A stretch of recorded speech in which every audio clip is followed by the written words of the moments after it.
that this is an entire city built by AI, imagined by AI. Nothing in this is real.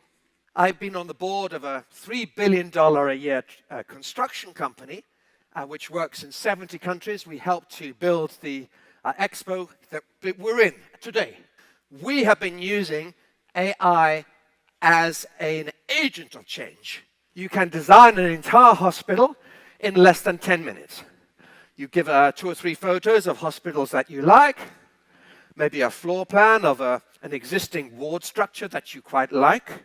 You specify the site, the facilities there, the number of beds you would like to see, and press the button. And within 15 minutes, you have 4 or 5 or 6 different concepts. You have the whole structure, every ward, every office, every power socket, every drain, and everyone priced.